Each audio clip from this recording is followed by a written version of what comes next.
Shalom Bapak Ibu Saudara kekasih dalam Tuhan, saya Pendeta Nyoman Jepun. Saya mengajak saudara membuka Yohanes pasal 21. Yohanes pasal 21 ayat 15 hingga ayat yang ke-19.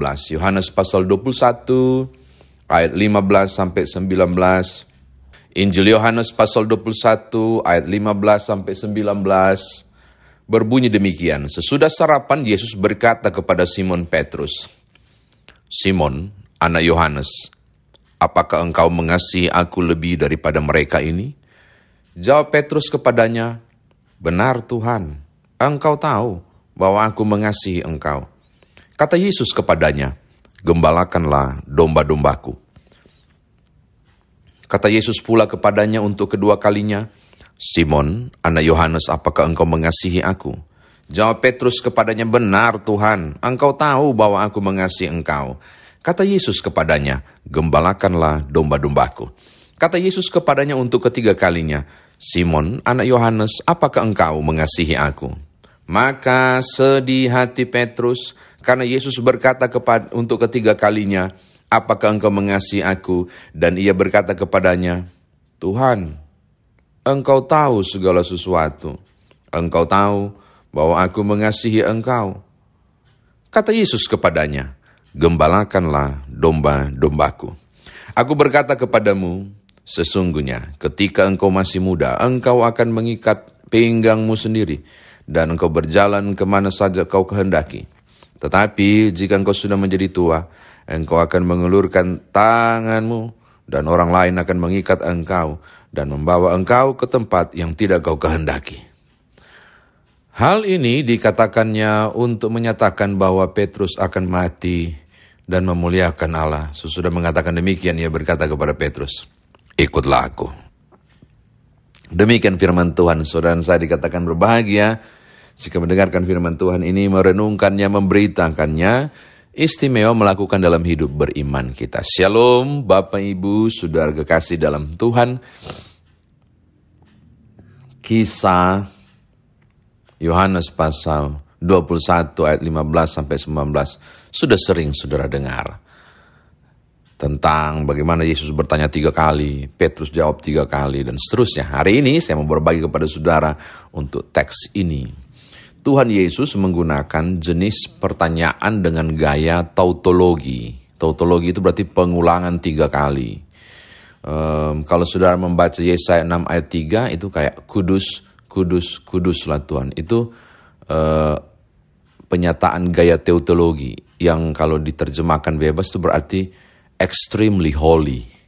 Benar-benar ekstrim kudusnya, extremely holy.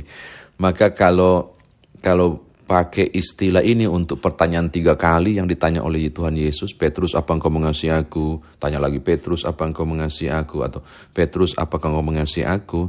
Dalam gaya tautologi ini, maka ini bisa diterjemahkan bebas seperti ini.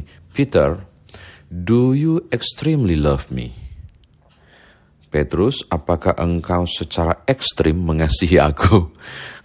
Itu sampai 3 kali loh. Oke, ini hal pengantar loh saya katakan. Namun yang berikutnya Bapak Ibu, banyak orang menyangka bahwa pertanyaan ini sama. Sesungguhnya pertanyaan ini tidak sama. Pertanyaan Tuhan Yesus, "Petrus, apakah engkau mengasihi aku?" 3 kali ditanya. Saya mau memberi informasi kepada saudara.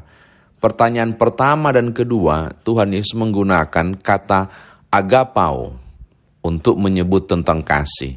Bebasnya begini, "Petrus, apakah engkau mengagapao aku?"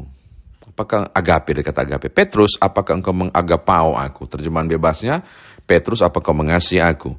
Pertanyaan pertama dan kedua sama. "Petrus, apakah engkau mengagapao aku?" "Petrus, apakah engkau mengagapao aku?" Saudara tahu, agapao dari kata agape yang bukan hanya berarti mengasihi, tetapi juga berarti memberi diri, totalitas. Itu setara dengan Tuhan memberi diri di kayu salib, totalitas, tanpa pamrih. Makanya orang sering menyebut agape itu sebagai kasih Allah. Dari kata agapao, padahal artinya memberi diri totalitas. Memberi diri totalitas. Saudara tahu pertanyaan pertama, apa yang dijawab oleh Petrus? Kalau Bapak Ibu menemukan ayat 16, jawab Petrus kepadanya, "Benar Tuhan, engkau tahu bahwa aku mengasihi engkau." Wah, ini menarik. Dia menjawab menggunakan kata phileo, bukan agapao. Petrus menjawab menggunakan kata phileo. Phileo berarti aku mengasihi engkau sebagaimana seorang sahabat. Phileo, philia, kasih persahabatan. Jadi Petrus, apakah engkau mengagapao aku? Benar Tuhan, aku mempilia engkau. Dari kata phileo tadi. Aku mempilia engkau. What? Maka muncullah pertanyaan kedua. Petrus, apakah engkau mengagapao aku? Petrus jawab, benar Tuhan, aku mempileo engkau. Pilia dari kata itu. Apakah engkau memberi diri, mengasihi aku dan memberi dirimu sepenuhnya? Benar Tuhan, aku mengasihi engkau. Layaknya seorang sahabat seperti saudara. Itu kan kata pilia ya. Kalau storge itu ada hubungan darah. Kalau ini persaudaraan tanpa hubungan darah. Jadi sahabat seperti saudara. Filia, wah ngeri. Maka muncullah pertanyaan ketiga. Saudara tahu pertanyaan ketiga? Itu ada di ayatnya yang ke 17. Ayat 17. Katanya, Tuhan Yesus berkata untuk ketiga kalinya, apakah engkau mengasihi aku? Saya kaget loh Bapak Ibu. Ayat 17. Tiba-tiba bukan agapao yang muncul. Tapi phileo. Tuhan Yesus bertanya poin ketiga menggunakan phileo. Petrus, apakah engkau? Oke Petrus. Kalau begitu apakah engkau mempilia aku? Nangis Petrus. Mengapa nangis? Tuhan turunkan tingkat kasih. Kualitas mengasihi diturunin. Petrus, kalau lu gak bisa jawab agapao, gua tanya dia begini. Lu kasih aku gak secara phileo? Nangis dia. Dan langsung dia jawab, Tuhan, engkau tahu segala sesuatu. Ayat 17. Engkau tahu bahwa aku mengasihi engkau. Langsung. Pada kemampuanku mengasihi Tuhan, engkau tahu. Pada kadar yang bisa aku beri kasihan Tuhan, engkau tahu. Aku pasti tidak bisa setara dengan kasih-Mu. Mengagapao aku. Aku hanya bisa mempersembahkan kekuatan kasih yang aku miliki. Pilia. Menganggap engkau seperti seorang sahabat layaknya saudara. Hanya itu kasihan. Gitu loh maknanya. Nangis dia. Ini sesuatu yang luar biasa. Oke? Ini catatan saya yang ketiga. Selanjutnya juga ada perintah. Gembalakanlah domba-dombaku itu juga menggunakan perintah yang tidak sama. Ada bosko, itu memberi makan. Lalu ada poimen, seluruh tugas penggembalaan. Jadi gembalakan itu kata bosko, berarti kasih makan rumput. Tapi juga Tuhan Yesus menggunakan di perintah kedua, 1 dan 3 itu bosko, cuma beri makan. Tapi perintah kedua itu poimen. Seluruh tanggung jawab pengembalaan. Dari hitung waktu dia keluar, kasih di rumput, kasih minum, elus-elus perutnya supaya dia muntahkan dan dia kunyah lagi. Karena ini domba mama biak, baru kemudian dibawa pulang. Itu seluruh tugas pengembalaan. Maka poin itu bisa berarti pendampingan. Ketika engkau mengerjakan pelayanan, jangan cuma kasih makan firman. Ketika engkau mengerjakan pelayanan, bukan cuma satu tugas. Ketika engkau melaksanakan tanggung jawab pelayanan Petrus, seluruh tanggung jawab pelayanan, dampingi domba-dombaku sampai tuntas. Gitu. Saya kira demikian firman Tuhan ditafsirkan. Sekarang bagaimana kita bawa dalam kehidupan beriman kita. Bapak Ibu kekasih di dalam Tuhan, yang pertama saya mau bilang begini. Sederhana sih tapi meluluh lantahkan keegoan saya. Apa itu? Tuhan tahu loh kadar Petrus mengasihinya. Tuhan tahu kemampuan Petrus mengasihi. Dan dia mengerti loh. Dan tidak nuntut lebih. Tuhan, engkau tahu aku mempilia engkau. Seakan bilang, Tuhan bukan agapao kasihan, cuma pilia yang bisa kupersembahkan. Coba lihat. Tuhan mengerti. Maka pertanyaan ketiga Tuhan rubah. Oke, kalau begitu apakah engkau mempilia aku? Pilia aku. Langsung menangis. Pertama saya bilang begini. Bukan soal apa engkau mengasihi Tuhan. Bukan itu soalnya. Tapi soal seberapa besar engkau mengasihinya. Seberapa berkualitas engkau mengasihi Tuhanmu. Dan dengarkan catatan penting ini. Tuhan tidak menuntut lebih pada kemampuan saudara yang tidak saudara miliki. Apapun itu, persembahkan buat Tuhan. Kemampuanmu mengasihi, di kadar apapun, lakukan maksimal. Tuhan tidak persoalkan engkau tidak mampu lebih dari orang lain mengasihi dia. Tapi yang kau miliki, persembahkan total model kasihnya itu. Kekuatan mengasihi yang bagaimana yang kau miliki, itulah yang kau persembahkan. Mengasihi Tuhan. Mengasihi sesuai kemampuanmu. Bukan mengasihi sesuai kemampuan orang lain. Tuhan, dorang bisa begini, dorang bisa begitu Tuhan. Untuk ngana, untuk engkau Tuhan. Saya enggak usah pikir. Apa yang bisa engkau lakukan untuk Tuhan? Lakukan saja. Karena yang Tuhan tuntut bukan soal seberapa besar. Tapi apa yang engkau miliki kekuatan mengasihi itu.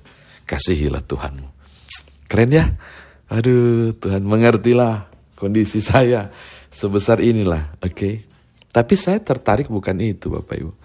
Hal kedua yang membuat saya tertarik. Apa itu? Dalam tradisi, saudara tahu, Petrus juga disalib loh. Matinya mengerikan. Matinya dia mati disalib.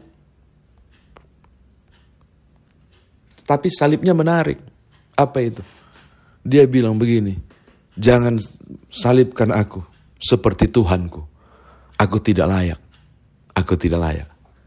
Salibkan aku. Jangan seperti Tuhanku. Tahu nggak dipilih model apa? Kepalanya di bawah. Kakinya di atas. Extremely love him.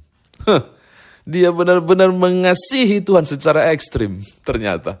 Walaupun hanya dengan kadar pilio tadi. Saudara lihat. Ini luar biasa.